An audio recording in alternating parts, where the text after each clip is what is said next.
It's turning into an absolute nightmare for the San Diego Padres. And what was looking like they were going to cruise to a playoff spot in that wild card race, they're on the danger of being on the outside looking in. Now, they're not quite there yet, but if they keep playing the way that they're playing and the teams chasing them keep playing good baseball, it may be a different story. So I'll break that down and much more in this episode of 3 Up, 3 Down.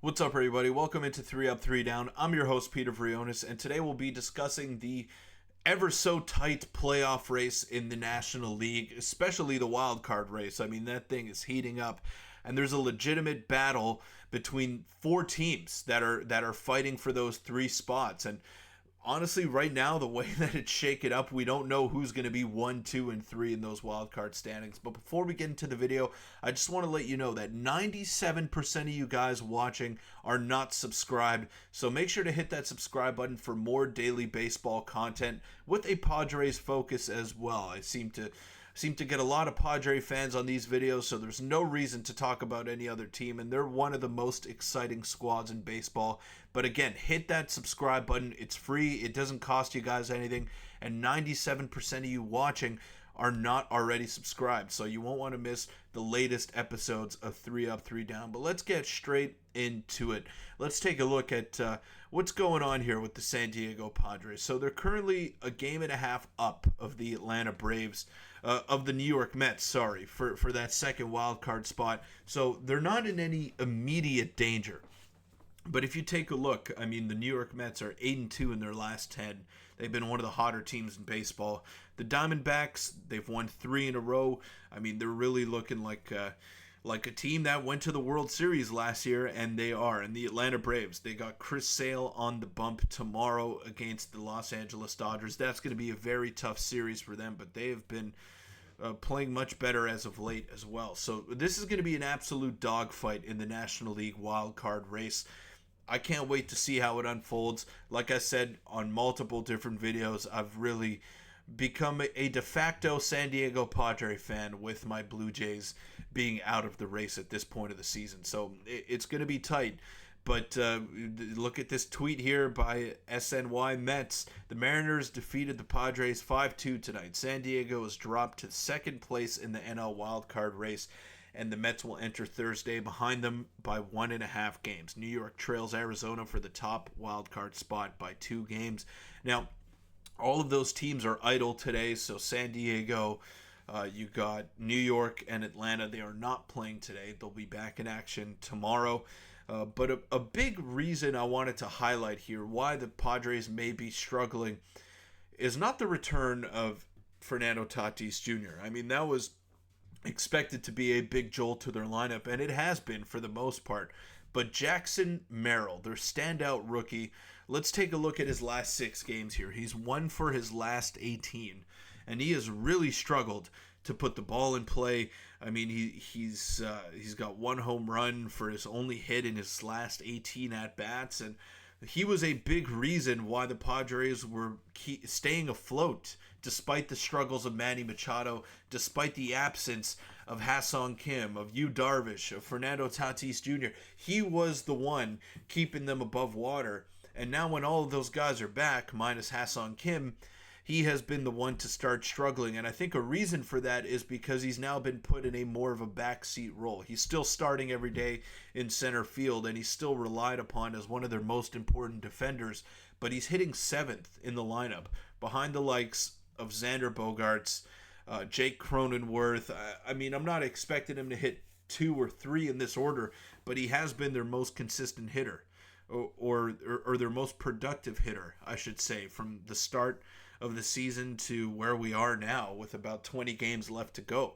Now, again, I'm not expecting him to be in a featured role with the lineup that consists of the likes of Fernando Tatis Jr., Manny Machado, Jake Cronenworth, Xander Bogaerts, but he has been performing better than all of them this season, maybe minus Manny Machado, but he should be in a more elevated role, in my opinion. I get the pedigree of Xander Bogaerts and the fact that he's probably going to be a Hall of Famer when his career is all said and done.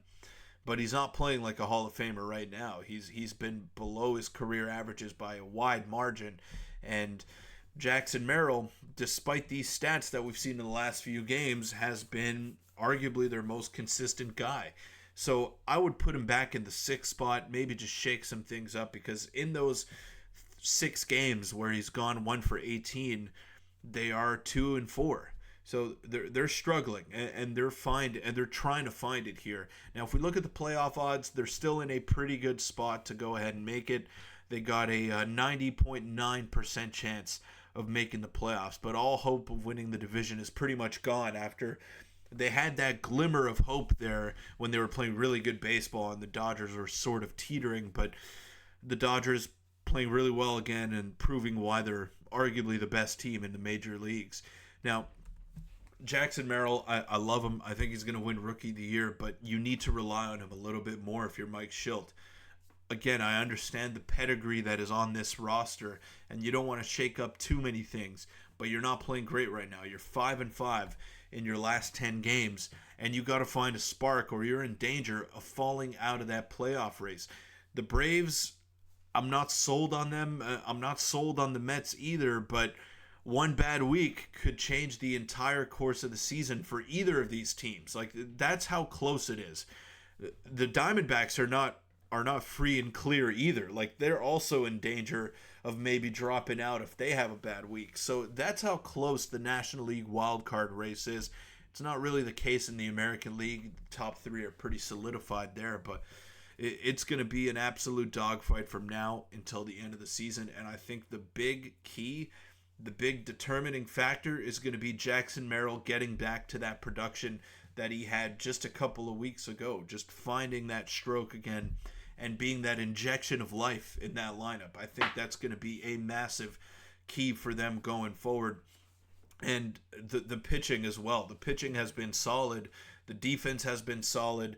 Getting Ha-Seong Kim back hopefully soon will be an injection of life into that lineup as well, and defensively too. I mean, he's a fantastic defender at the shortstop position. So getting all those guys back is the number one priority, and I think they'll be scot-free heading into the playoffs. But you got to find a rhythm here. You were one of the hottest teams in baseball just a couple of weeks ago, and now you've kind of started to teeter on that 500 mark the past week or so. So you got to figure that out if you're the Padres and Mike Shildt. You need to find something that is working for you. And hopefully Jackson Merill finds his groove again, because he is so important to what they do. And I think a reason why they have been inconsistent in the past couple of weeks is because he has been inconsistent. And it's hard to put all of that pressure on a rookie, but I think he's going to be an MVP someday. And hopefully he can show flashes of that future MVP self that I believe he can be. But that'll wrap it up for this episode of 3 Up, 3 Down. Again, guys, make sure to hit the subscribe button. It means a lot to me. 97% of you are not subscribed. Helps the channel a ton if you go ahead and do that for me. So please, it's free. That's all I'm asking for you guys. Maybe leave a comment down below as well. What do you think the biggest key from now until the end of the season is for the San Diego Padres to find their groove again and hopefully make my prediction of them winning the World Series come true? But again, thanks guys for making it this far, and thank you to Baseball Town as well. They're your one-stop shop for everything that you need baseball or softball related, whether it's cleats, gloves, batting gloves, bats. They got you covered. The best equipment at the most competitive prices. They got 3 locations, 2 in Quebec, 1 in Ottawa. So check them out today. And if not, check out the website, baseballtown.ca. But I'll see you guys tomorrow.